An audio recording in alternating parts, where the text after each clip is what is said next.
जल को बर्फ में बदलने में वक्त लगता है। जल को बर्फ में बदलने में वक्त लगता है। सूरज को निकलने में वक्त लगता है। किस्मत को तो हम बदल नहीं सकते।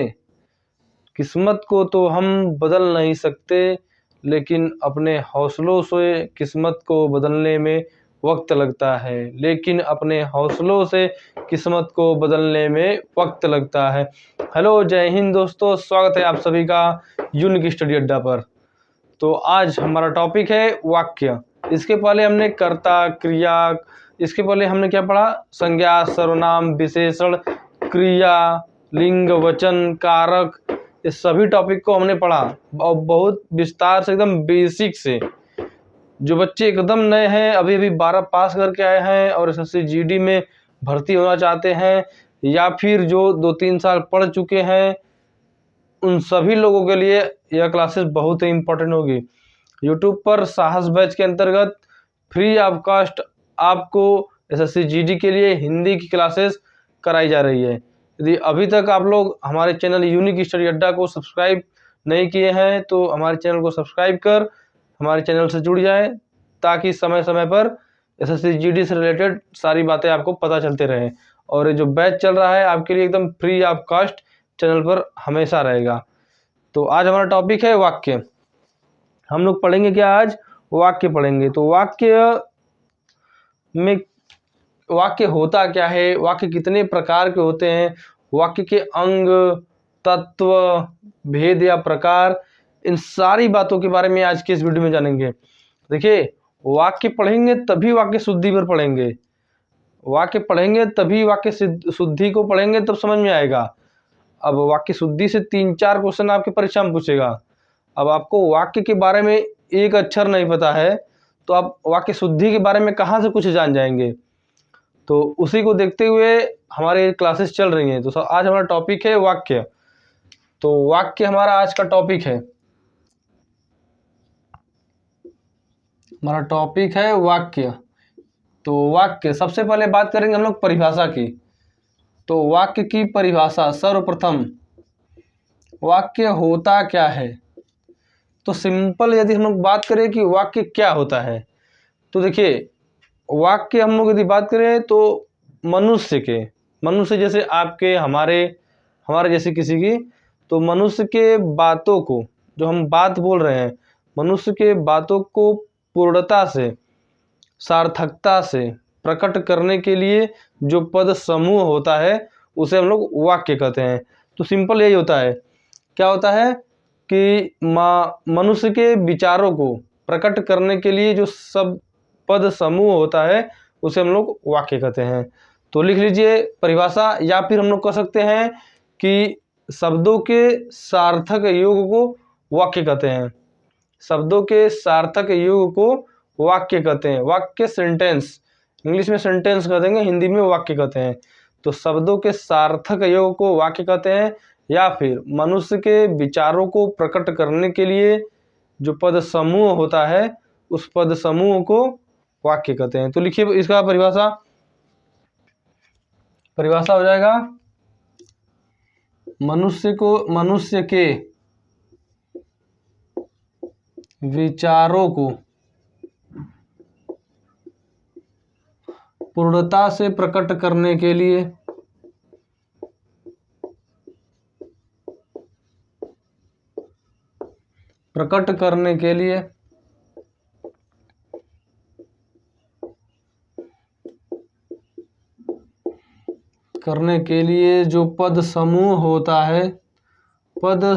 जो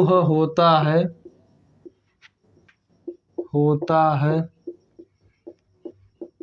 उसे वाक्य कहते हैं। तो ये हो जाएगा वाक्य, कि मनुष्य के विचारों को पूर्णता से प्रकट करने के लिए जो पद समूह होता है उसे वाक्य कहते हैं।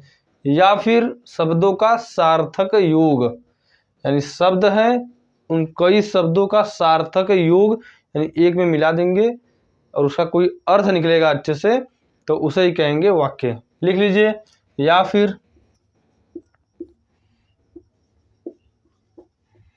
शब्दों का सार्थक योग, सार्थक योग वाक्य कहलाता है।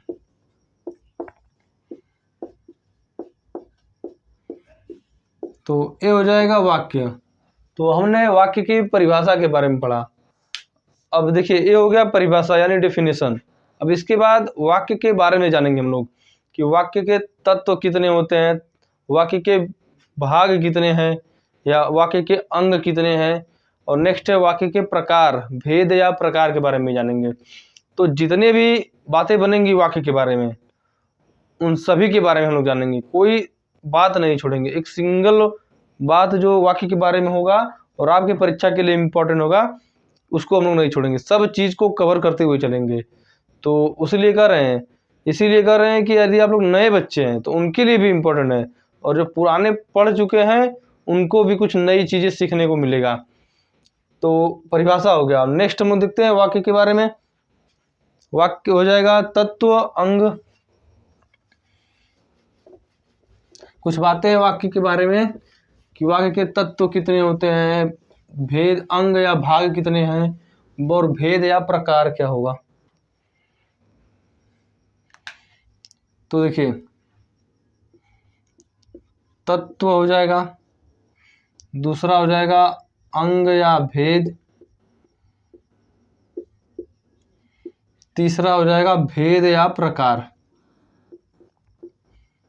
भेद या प्रकार,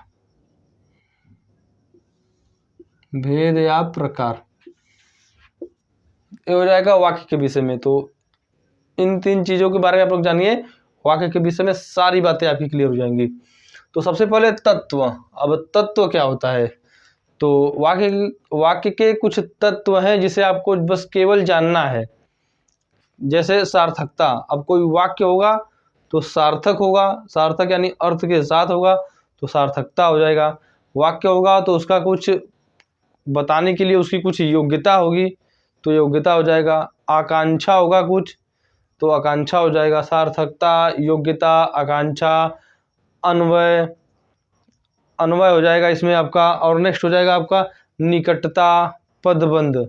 तो ये कुछ बातें होंगी जो तत्व के अंतर्गत आती हैं। तो वाक्य के कितने तत्व हैं, सीधे क्वेश्चन पूछेगा। तो वाक्य के कुल 6 अंग हैं। वाक्य के कुल आपके 6 अंग हो जाएंगे जिसे आपको लिखना है, ठीक है। वाक्य के 6 अंग हैं।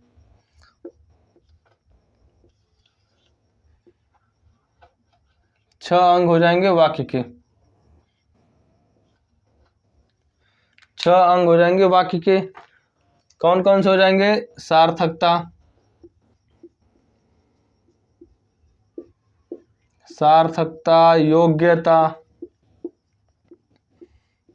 निकटता। इसे केवल आपको जानना है। कभी आपसे क्वेश्चन में पूछ देगा कि निम्नलिखित में से कौन सा वाक्य का तत्व नहीं है, और ऑप्शन दे देगा 4 ठो, सार्थकता, योग्यता, निकटता, और एक दे देगा आपको संयुक्त वाक्य।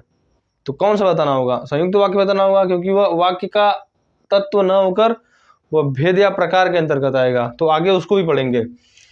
तो निकटता हो जाएगा, निकटता, आकांक्षा, पदबंध, और नेक्स्ट हो जाएगा अन्वय। छठवां हो जाएगा अन्वय। तो ये 6 है वाक्य के तत्व। वाक्य के तत्व 6 है जिसके बारे में आपको जानते रहना है। केवल जानना है कि कितने होते हैं और कौन कौन से हैं। नेक्स्ट हम लोग पढ़ेंगे वाक्य के अंग, भेद, अंग या भेद। तो वाक्य के अंग या भेद की बात करें तो वाक्य के अंग या भेद 2 होते हैं। 2 होते हैं वाक्य के अंग या भेद। अब कौन से होते हैं, तो देखिए एक हो जाएगा उद्देश्य, उद्देश्य, और दूसरा हो जाएगा विधेय। तो पहला हो गया उद्देश्य, दूसरा हो गया विधेय। तो ये हो गए वाक्य के अंग या भेद, उद्देश्य तथा विधेय। तो ये 2 बातें हैं, अंग या भेद, उद्देश्य या विधेय। इसको हम लोग आगे भी विस्तार से पढ़ेंगे कि अंग उद्देश्य क्या होता है, विधेय क्या होता है, उद्देश्य के अंतर्गत और क्या चीज़ें आती हैं, विधेय के अंतर्गत क्या चीज़ें आती हैं। अभी हम लोग पढ़ेंगे इसको। नेक्स्ट है भेद या प्रकार। तो भेद या प्रकार की बात करें तो हम लोग 3 प्रकार से बांटते हैं, वाक्य को 3 प्रकार से बांटते हैं। कौन कौन सा प्रकार है? तो पहला प्रकार हो जाएगा इसमें प्रयोग व संरचना के आधार पर। पहला आपका प्रकार हो जाएगा प्रयोग या संरचना के आधार पर, प्रयोग या संरचना के आधार पर। आगे हम लोग पढ़ेंगे तो प्रयोग या संरचना के आधार पर भी वाक्य के प्रकार होते हैं। कितने प्रकार होते हैं? तो 3 प्रकार होते हैं। दूसरा पढ़ेंगे अर्थ के आधार पर। इन सभी को हम लोग पढ़ेंगे अर्थ के आधार पर। अर्थ के आधार पर कितने प्रकार के? तो 8 प्रकार के अर्थ के आधार पर हो जाएंगे। नेक्स्ट है इसमें तीसरा है क्रिया के आधार पर। क्रिया के आधार पर, क्रिया के आधार पर भी 3 प्रकार का होता है। इसमें क्रिया के आधार पर वही आपको वाच्य पढ़ना होता है। क्रिया के आधार पर वही 3 वाच्य पढ़ना होता है। तो वाच्य आप लोग जानते हैं 3 वाच्य पढ़ना होता है, अलग से पढ़ते हैं, इसके साथ पढ़ लेंगे, क्योंकि क्रिया के आधार पर वाक्य 3 प्रकार का होता है। जिसे हम लोग वाच्य भी कहते हैं, वाच्य भी कहते हैं। इसी वाच्य को हम लोग पढ़ेंगे आगे। तो क्रिया के आधार पर भी 3 प्रकार का होता है वाक्य। तो ये हो जाएंगे तत्व 6 हो गए, सार्थकता, योग्यता, निकटता, आकांक्षा, पदबंध और अन्वय। अंग या भेद की बात करें तो 2, उद्देश्य तथा विधेय। नेक्स्ट है भेद या प्रकार। तो 3 प्रकार से हम लोग इसको बांटेंगे। प्रयोग या संरचना के आधार पर 3 प्रकार के, अर्थ के आधार पर 8 प्रकार के, क्रिया के आधार पर 3 प्रकार के। तो ये हो जाएंगे वाक्य के। हम लोग वाक्य को बांटा है, वाक्य के अंतर्गत क्या क्या चीज़ें आएंगी। तो ये सारी चीज़ें आपके लिए बहुत ही इंपॉर्टेंट होगी, लिख लीजिए। इसके बाद पढ़ेंगे उद्देश्य तथा विधेय क्या होता है। वाक्य के अंग या जो भेद हैं 2 प्रकार के हैं, तो उद्देश्य या विधेय उसके अंतर्गत है, तो उसको पढ़ेंगे हम लोग। तो उद्देश्य सबसे पहले पढ़ेंगे उद्देश्य। तो इसको पहले मिटा लीजिए। वाक्य के अंग या भेद के अंतर्गत है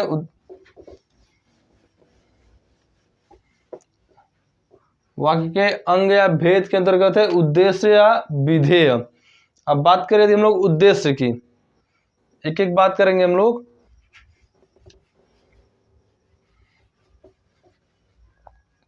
तो सबसे पहले बात करते हैं उद्देश्य की।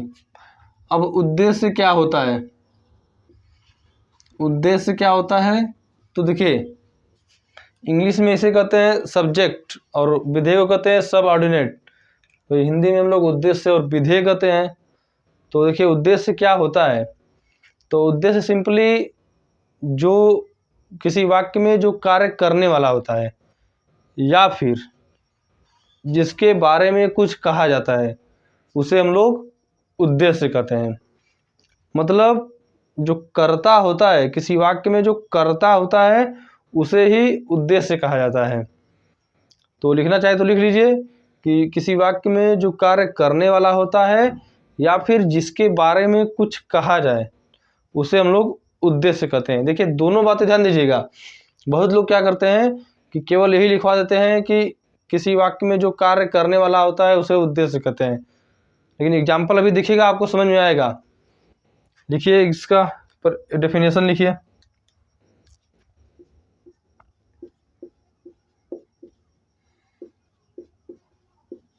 किसी वाक्य में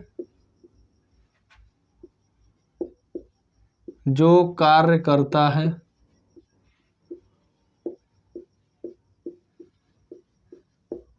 या फिर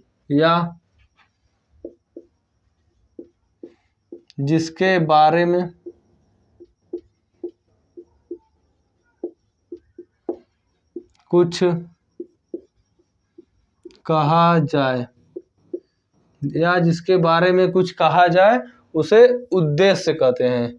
किसी वाक्य में जो कार्य करता है या जिसके बारे में कुछ कहा जाए उसे उद्देश्य कहते हैं। ये हो गया उद्देश्य। अभी एग्जाम्पल देखेंगे तो बहुत अच्छे से समझ में आएगा। इसके पहले हम लोग विधेय देख लेते हैं। कि विधेय क्या होता है।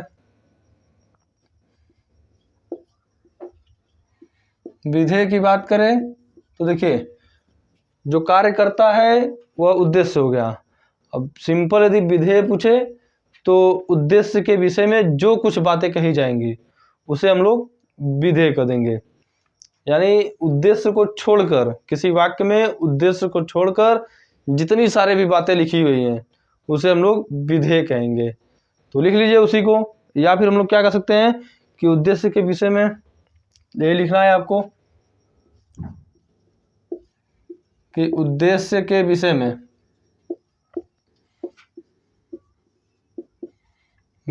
में जो कुछ भी कहा जाए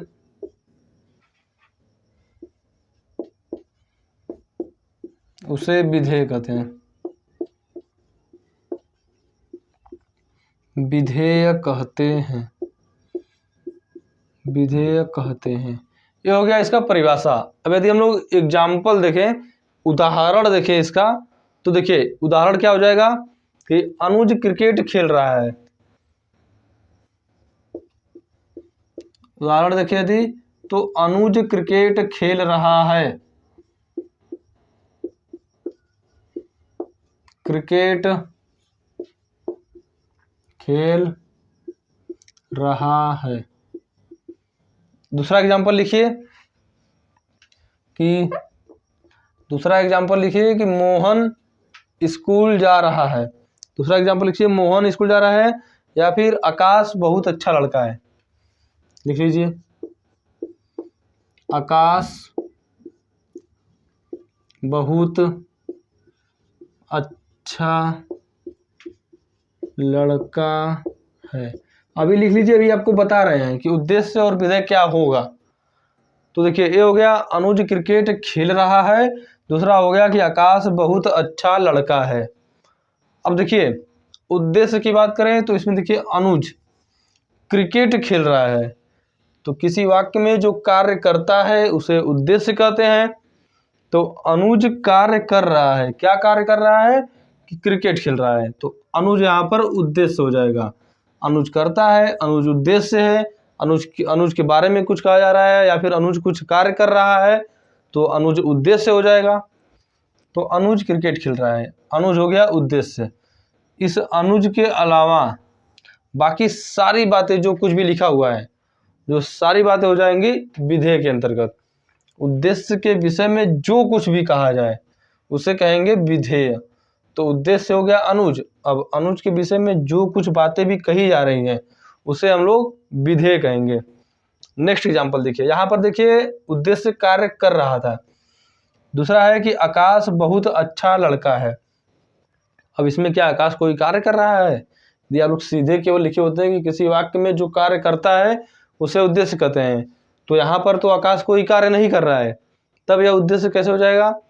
तो देखिए उसी लिए है या फिर जिसके बारे में कुछ कहा जाए। अब आकाश बहुत अच्छा लड़का है, आकाश के बारे में कहा जा रहा है। क्या कहा जा रहा है? कि आकाश बहुत अच्छा लड़का है। तो आकाश के बारे में कहा जा रहा है तो आकाश आपका विधेय हो जाएगा।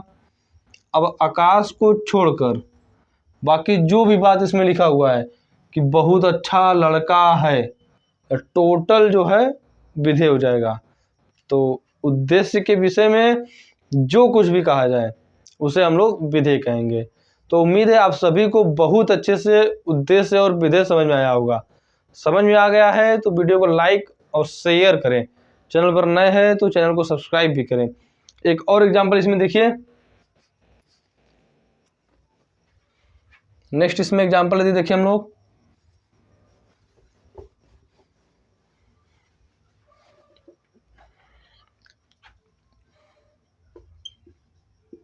अंकित का भाई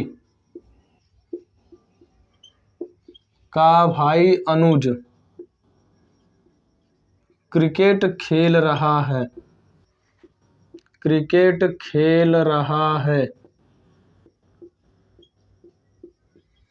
उसमें था कि केवल अनुज क्रिकेट खेल रहा है। इसमें है कि अंकित का भाई अनुज क्रिकेट खेल रहा है। अब बताइए इसमें कौन क्रिकेट खेल रहा है? तो किसी वाक्य में जो कार्य करता है, क्रिकेट खेल रहा है अनुज, अंकित का भाई जो अनुज है, अनुज क्रिकेट खेल रहा है। तो आपसे उद्देश्य पूछा जाए तो आप क्या बताएंगे? अनुज बताएंगे, अनुज ही बताएंगे ना। और बताएंगे यदि तो गलत भी हो जाएगा। कैसे?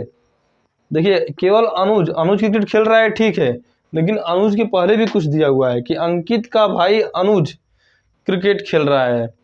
तो अंकित का भाई क्या होगा? क्रिकेट अनुज के बारे में बोला जा रहा है कि क्रिकेट खेल रहा है, लेकिन इसके पहले है कि अंकित का भाई जो अनुज है क्रिकेट खेल रहा है।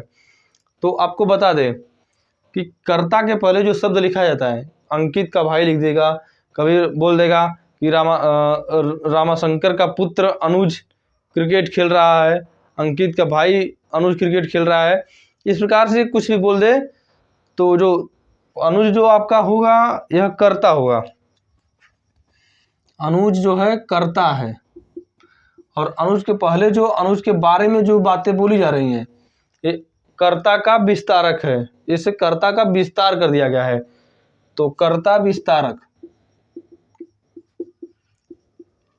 कर्ता विस्तारक, विस्तारक, तो ये जो दोनों है ये इसे हम लोग कहेंगे उद्देश्य। इन सभी को हम लोग उद्देश्य कहेंगे, ये नहीं कि केवल अनुज को उद्देश्य कहेंगे। जो कर्ता है, कर्ता के विस्तारक को भी हम लोग उद्देश्य कहते हैं। इसमें कभी होगा कि क्रिकेट खेल रहा है तो क्रिकेट कर्म हो गया, काम कर रहा है क्रिकेट खेलने का, तो क्रिकेट का विस्तारक यानी कर्म का विस्तारक भी दे देगा। कभी कभी खेलना यानी भी या क्रिया, खेलना क्रिया है तो क्रिया का विस्तारक भी दे देगा कभी कभी। तो कर्म का विस्तारक और क्रिया का विस्तारक विधेय के अंतर्गत आएगा, लेकिन कर्ता का विस्तारक जो होगा वह उद्देश्य के अंतर आएगा। तो ये देखिए कर्ता अनुज है, अनुज का विस्तारक है अंकित का भाई, तो कर्ता का विस्तारक है तो यह भी उद्देश्य के अंतर्गत आएगा। तो उम्मीद है आप सभी को उद्देश्य और विधेय बहुत अच्छे से समझ में आया होगा। इसके बाद हम लोग नेक्स्ट टॉपिक चलेंगे कि वाक्य के भेद या प्रकार। यह वीडियो आपका 2 पार्ट में होगा। इसमें हम लोग पढ़ेंगे वाक्य के प्रकार में पहला टाइप संरचना व प्रयोग के आधार पर, अगले वाले में पढ़ेंगे अर्थ के आधार पर तथा क्रिया के आधार पर। उन दोनों प्रकारों को नेक्स्ट वीडियो में पढ़ेंगे। तो हम लोग चलते हैं वाक्य के भेद या प्रकार, और इसका नोट बनाते रहिए आप सभी के लिए, किसी भी परीक्षा के लिए, न केवल एसएससी जीडी बल्कि यूपी पुलिस, यूपीएसआई, आप लोग किसी परीक्षा की तैयारी कर रहे हैं तो उसके लिए भी यह क्लासेस इम्पॉर्टेंट होगी। अब हिंदी है, वहाँ भी हिंदी पूछेगा, यहाँ भी हिंदी पूछेगा, वहाँ पर थोड़ा लेवल बढ़ा के पूछेगा, यहाँ लेवल हिसाब से रहेगा। तो हम लोग एसएससी जीडी के लेवल से ज़्यादा ही पढ़ रहे हैं, कम नहीं पढ़ रहे हैं, ठीक है। तो आप लोग एकदम उम्मीद विश्वास बनाए रहिए, आपका एसएससी जीडी में जो हिंदी पूछेगा इसी क्लास से पूछेगा। नेक्स्ट है वाक्य के भेद या प्रकार।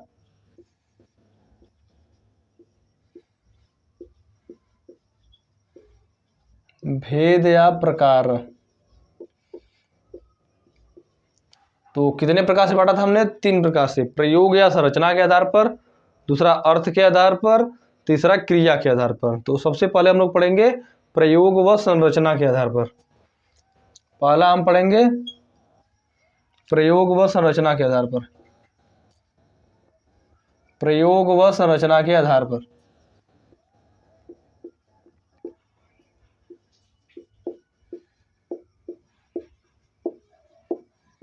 संरचना के आधार पर, जिसमें आपका पहला, इसके आधार पर कितना था, कितने प्रकार थे? तो प्रयोग या संरचना के आधार पर 3 प्रकार के होते हैं वाक्य, प्रयोग व संरचना के आधार पर। जिसमें आपका पहला हो जाएगा सरल वाक्य, सरल या फिर साधारण वाक्य कह सकते हैं, साधारण वाक्य। दूसरा हो जाएगा संयुक्त वाक्य,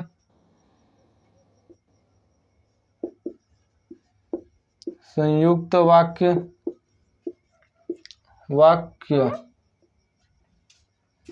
और तीसरा हो जाएगा आपका इसमें मिश्र या मिश्रित वाक्य।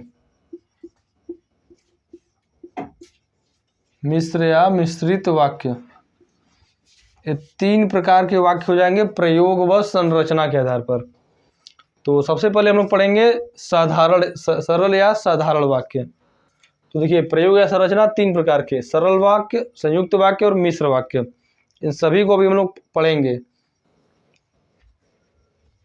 तो इसमें पहला लिख लीजिए सरल या साधारण वाक्य, इसके बारे में जानते हैं। तो सबसे पहले साधारण वाक्य, क्या होता है साधारण वाक्य? तो ऐसा वाक्य, सिंपल देखिए, ऐसा वाक्य जिसमें एक उद्देश्य तथा एक विधेय हो, तो उसे साधारण वाक्य कहते हैं। उद्देश्य और विधेय अभी हमने पीछे बताया कि उद्देश्य क्या होता है, विधेय क्या होता है। तो उद्देश्य जिसके बारे में कुछ कहा जाए या फिर जो कुछ कार्य करता है उद्देश्य कहते हैं, और उद्देश्य के विषय में जो कुछ भी कहा जाए उसे विधेय कहते हैं। तो सरल या साधारण वाक्य में क्या हो जाएगा कि एक उद्देश्य हो, ऐसा वाक्य जिसमें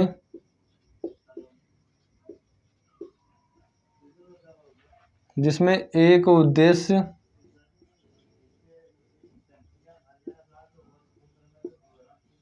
तथा एक विधेय हो।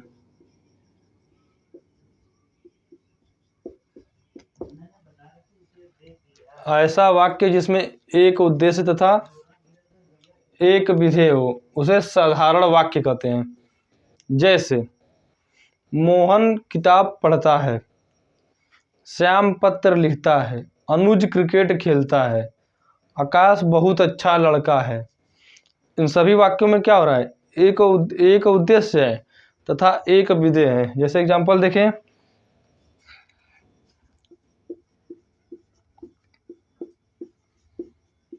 अनुज क्रिकेट खेलता है।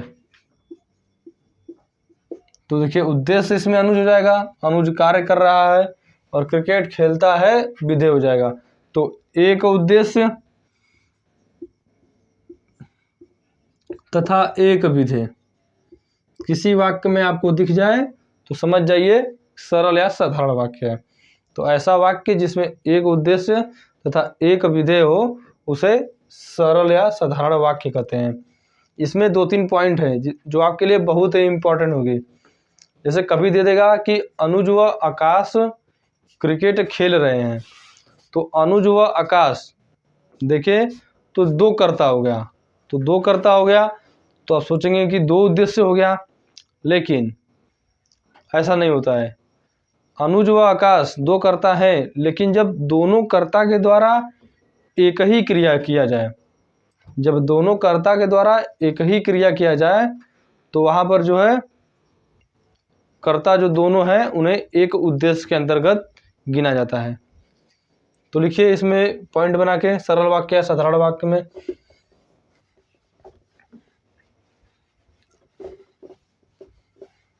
सरल या साधारण वाक्य में नोट बना के लिखिए। सरल या साधारण वाक्य में पहला हो जाएगा कि एक से अधिक कर्ता होने पर, एक से अधिक कर्ता हो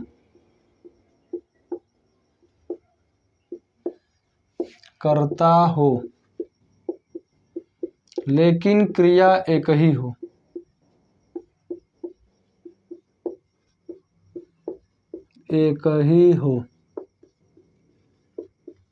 लेकिन क्रिया एक ही हो, तो वहां पर सरल या साधारण वाक्य होता है। तो वहां पर जो दोनों क्रिया कर्ता होती हैं उन्हें एक उद्देश्य माना जाता है। एक से अधिक कर्ता हो लेकिन क्रिया एक हो। जैसे यदि देखें, एग्जाम्पल आपका हो जाएगा कि अनुज व आकाश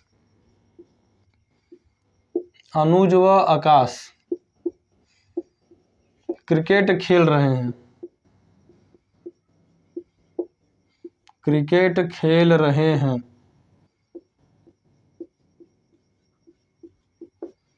तो अनुज व आकाश 2 कर्ता है।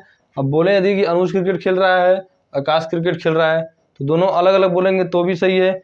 लेकिन एक ही में है कि अनुज व आकाश क्रिकेट खेल रहा है तो दो कर्ता है। लेकिन जब दोनों कर्ता एक ही क्रिया करें, दोनों क्रिकेट खेल रहे हैं, तो इन दोनों को हम लोग एक ही उद्देश्य मानते हैं। तो एक उद्देश्य हो जाएगा और एक विधेय हो जाएगा। तो ऐसा कोई वाक्य जिसमें एक उद्देश्य और एक विधेय हो उसे साधारण वाक्य कहते हैं। लिख लीजिए इसे। दूसरा पॉइंट इसमें है, इसके बाद दूसरा पॉइंट कि कर्ता एक होगा लेकिन क्रिया दो होगी। जैसे दूसरा इसमें पॉइंट है कि कर्ता एक होगा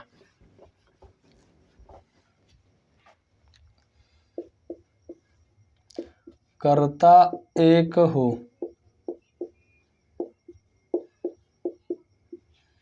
तथा क्रिया दो हो तथा क्रिया दो हो तथा क्रिया दो हो, मतलब एक कर्ता है लेकिन वाक्य में जो दो क्रियाएं दी गई हैं वो एक ही कर्ता के द्वारा किया जा रहा है, तब भी वहां पर साधारण वाक्य ही होगा। जैसे अनुज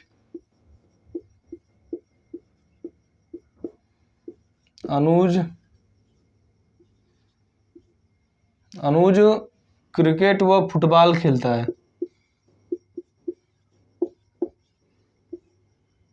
क्रिकेट व फुटबॉल खेलता है।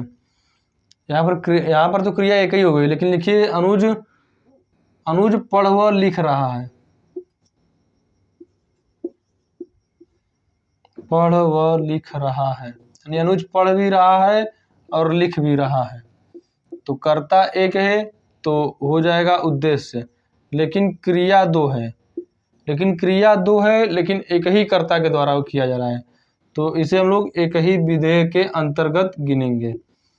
तो एक उद्देश्य एक विधेय, साधारण वाक्य, एक उद्देश्य एक विधेय साधारण वाक्य हो जाएंगे। नेक्स्ट है इसमें तीसरा पॉइंट कि कभी कभी ऐसा होगा कि एक से अधिक कर्ता भी होंगे, एक से अधिक क्रिया भी होंगे, तब भी वहां पर साधारण वाक्य होगा। कब होगा? जब सभी कर्ता के द्वारा सभी क्रिया को किया जाएगा, तब वहां पर साधारण वाक्य होगा। जैसे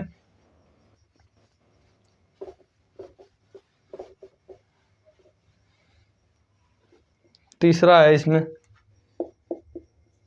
कि एक से अधिक कर्ता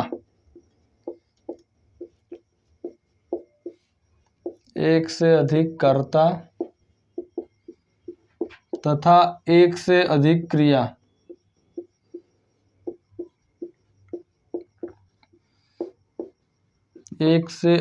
क्रिया हो, लेकिन सभी कर्ता के द्वारा सभी क्रिया किया जाए, तब वहां पर साधारण वाक्य कहता है। आगे लिख सकते हैं कि सभी कर्ता के द्वारा सभी क्रिया किया जाए, तब वहां पर साधारण वाक्य होता है। जैसे बात करें तो अनुज, आकाश और अमित पढ़ व लिख रहे हैं। जैसे अनुज व आकाश पढ़ व लिख रहे हैं।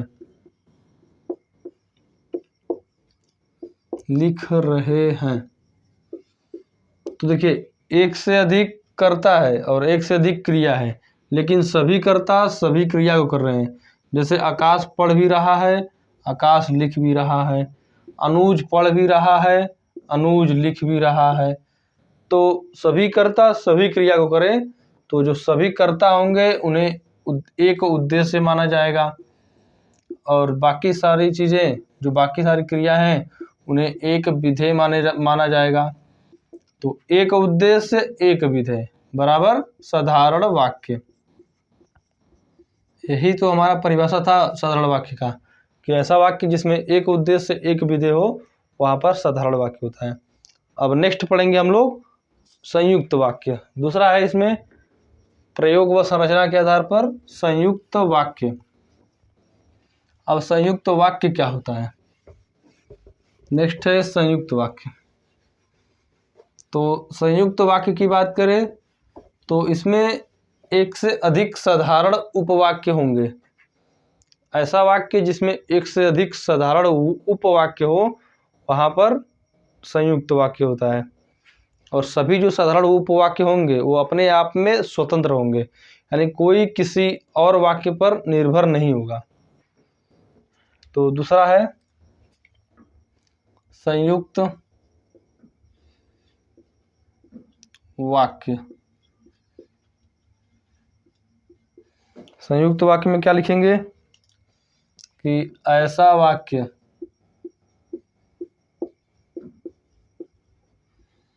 जिसमें एक से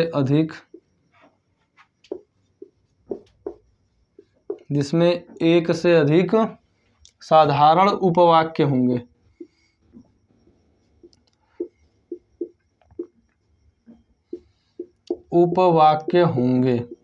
उसे हम लोग कहेंगे संयुक्त वाक्य। एक दो पॉइंट है उसे लिख लीजिए कि साधारण उपवाक्य होंगे एक से अधिक, पॉइंट वाइज लिख लीजिए, एक से अधिक साधारण उपवाक्य।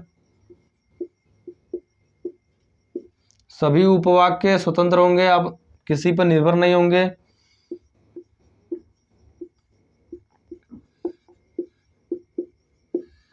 सभी उपवाक्य स्वतंत्र होंगे, अर्थात किसी और पर निर्भर नहीं होंगे। तो तब वहां पर हो जाएगा संयुक्त वाक्य। जैसे यदि बात करें तो हो जाएगा कि मोहन पढ़ रहा है। मोहन पढ़ रहा है लेकिन सोहन खेल रहा है। मोहन पढ़ रहा है, जैसे मोहन पढ़ रहा है लेकिन सोहन खेल रहा है।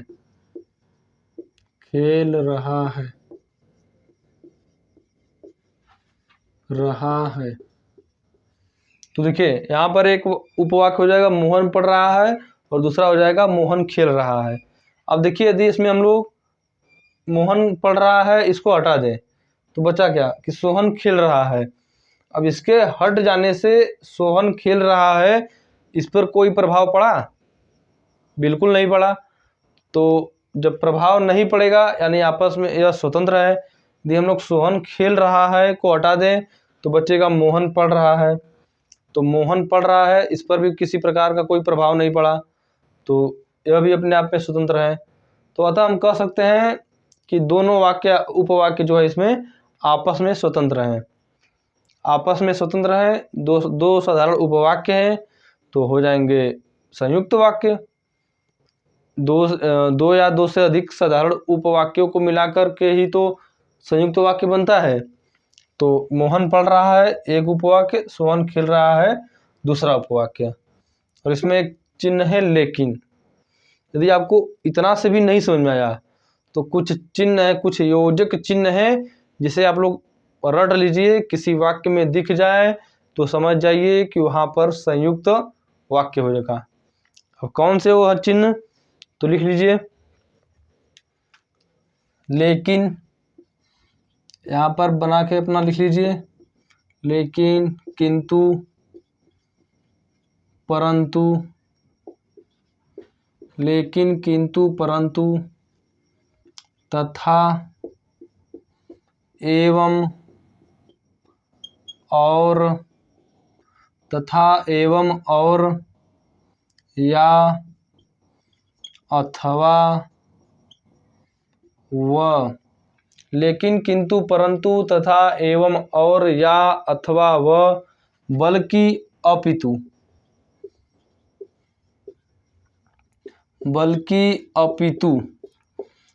ये सभी शब्द आपको किसी वाक्य में दिख जाए तो वहां पर संयुक्त वाक्य होगा। और एक और लिख लीजिए इसमें, कामा यानी कि अल्प विराम। जो अल्प विराम होता है, जैसे यहीं पर दे देगा कि मोहन पढ़ रहा है, कामा लगा के दे देगा कि सोहन खेल रहा है। यहाँ पर कामा लगा देगा, दे देगा कि सोन खिल रहा है। तो कामा को भी लिख लीजिए कि यदि आपको ये योजक चिन्ह नहीं दिख रहे हैं तो कामा भी, अल्प विराम भी वहाँ पर दिख गया तो समझ जाइए वहाँ पर संयुक्त वाक्य ही होगा। तो ये कुछ चिन्ह है पहचानने के, जिससे आप लोग लिख लीजिए, आपके लिए बहुत ही इम्पोर्टेंट होंगे। यदि आपको साधारण उपवाक्य नहीं समझ में आ रहा है तो ये चिन्ह मिल गए कहीं भी, किसी वाक्य में मिल गया तो समझ जाइए संयुक्त वाक्य होगा। नेक्स्ट और लास्ट है हमारा कि मिश्र वाक्य, मिश्र या मिश्रित वाक्य, मिश्र या मिश्रित वाक्य।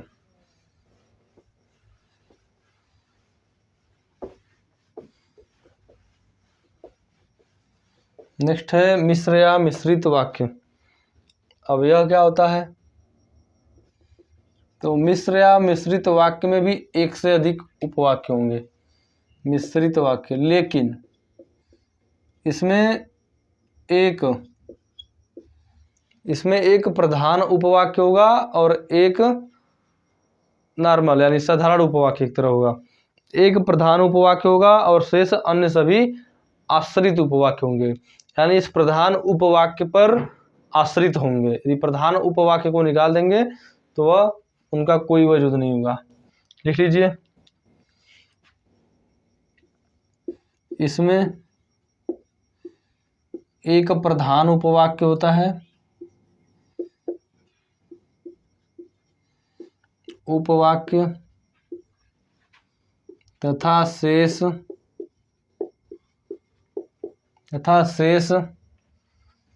आश्रित उपवाक्य होते हैं, आश्रित उपवाक्य होते हैं, उपवाक्य होते हैं।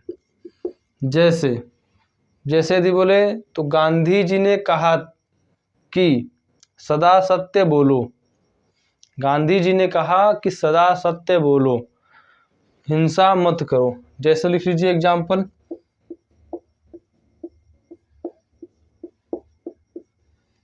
गांधी जी ने कहा कि सदा सत्य बोलो, सदा सत्य बोलो। और क्या बोला गांधी जी ने, हिंसा मत करो, हिंसा मत करो। तो देखिए गांधी जी ने कहा, अब गांधी जी बोल रहे हैं, कह रहे हैं, तो कर्ता हो जाएगा यानी उद्देश्य हो जाएगा। कहा यानी कहना क्रिया हो गया, विधेय हो जाएगा। उद्देश्य के अलावा जो कुछ बचा विधेय हो गया। तो एक उद्देश्य एक विधेय मिलकर हो गए साधारण वाक्य। तो इधर तो हो गया साधारण वाक्य, और इधर देखिए सदा सत्य बोलो, हिंसा मत करो। तो इसमें कौन सा कर्ता होगा, कौन सा उद्देश्य होगा, कौन सा विधेय होगा, कैसे पहचाने? तो इसमें नहीं पहचान पाएंगे। तो जिसमें साधारण उपवाक्य होता है, गांधी जी ने कहा, तो साधारण उपवाक्य है कि गांधी जी कह रहे हैं। तो जो साधारण उपवाक्य होता है वही आपका प्रधान उपवाक्य होता है, और बाकी जो बचे उसे हम लोग क्या कहेंगे, आश्रित उपवाक्य कहेंगे। तो यह आपका हो जाएगा प्रधान उपवाक्य। प्रधान उपवाक्य की पहचान क्या है कि यह सामान्यतः साधारण उपवाक्य होता है। तो गांधी जी ने कहा, गांधी जी उद्देश्य हो गए, कहना उनका विधेय हो गया। तो यह साधारण उपवाक्य हो गया, असाधारण उपवाक्य हो गया, तो प्रधान उपवाक्य हो गया। नेक्स्ट है सदा सत्य बोलो और हिंसा मत करो। तो सदा सत्य बोलो, आपको बता दें कि जो शेष बचे हैं वो हो जाएंगे आपके आश्रित उपवाक्य। आश्रित उपवाक्य की पहचान है कि आश्रित उपवाक्य सदैव योजक चिन्ह से शुरू होते हैं, योजक शब्द से शुरू होते हैं। आश्रित उपवाक्य योजक शब्द से शुरू होते हैं। जैसे यहाँ पर है की, इस की से शुरू हुआ, सदा सत्य बोलो, हिंसा मत करो, तो योजक शब्द से शुरू हो गया, तो आश्रित उपवाक्य हो गया। तो यह इसका पहचानने का नियम है कि प्रधान उपवाक्य क्या होगा, आश्रित उपवाक्य क्या होगा। तो योजक चिन्ह, योजक शब्द से शुरू हुआ तो आश्रित उपवाक्य। तो ये हो जाएगा आपका मिश्र या मिश्रित वाक्य। मिश्रित वाक्य में एक प्रधान वाक्य होगा, प्रधान उपवाक्य होगा, बाकी सभी शेष अन्य आश्रित उपवाक्य होंगे। इसमें एक दो पॉइंट है जिसे आप लोग लिख लीजिए। मिश्रित में एक दो पॉइंट है जिसे आप लोग लिख लीजिए। पहला है कि जो सभी मुहावरे या लोकोक्तियां हैं, ये सभी मुहावरे या लोकोक्तियां आपके मिश्र या मिश्रित उपवाक्य में आती हैं। मुहावरे या लोकोक्तियां, मुहावरे या लोकोक्तियां मिश्रित उपवाक्य के अंतर्गत आती है। पहला लिख लीजिए, मुहावरे या लोकोक्तियां मिश्रित उपवाक्य के अंतर्गत आती है। दूसरा इसमें यदि लिखना चाहे, जैसे यदि देख लें इसका, तो एग्जाम्पल देख लीजिए कि जिसकी लाठी उसका भैंस, जिसकी लाठी उसका भैंस, जिसकी लाठी उसकी भैंस, ये आपका एक प्रकार का लोकोक्ति है। तो लोकोक्ति है तो मिश्र वाक्य में आ जाएगा। दूसरा है कि आप लोगों को मिश्रित जो वाक्य लोकोक्तियां हैं, तो यह लोकोक्तियां जो है योजक शब्दों से शुरू होती हैं। जैसे ऊपर वाला शुरू हुआ है जिसकी और उसकी से, तो जिसकी उसकी, इसमें प्रधान वाक्य यदि आपसे कोई पूछ दे कि प्रधान उपवाक्य कौन सा है, तो लिख लीजिए कि प्रधान उपवाक्य इसमें जो लास्ट वाला होता है, जो अंतिम में उपवाक्य आएगा उसे ही हम लोग प्रधान उपवाक्य कहेंगे। तो दूसरा पॉइंट यही है कि जो लास्ट में आएगा उपवाक्य उसे प्रधान उपवाक्य कहेंगे लोकोक्तियों वाले में, या फिर जो योजक शब्दों से शुरू हुए हैं वाक्य, उनमें लास्ट वाला जो उपवाक्य होगा उसे हम लोग प्रधान उपवाक्य कहेंगे। तो ये हो गया मिश्रित या मिश्र उपवाक्य।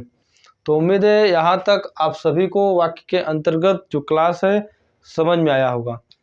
नेक्स्ट क्लास में हम लोग अर्थ के आधार पर और क्रिया के आधार पर जो वाक्य हैं उसको पढ़ेंगे। तो आज के लिए इतना ही, मिलते हैं नेक्स्ट क्लास में। जय हिंद।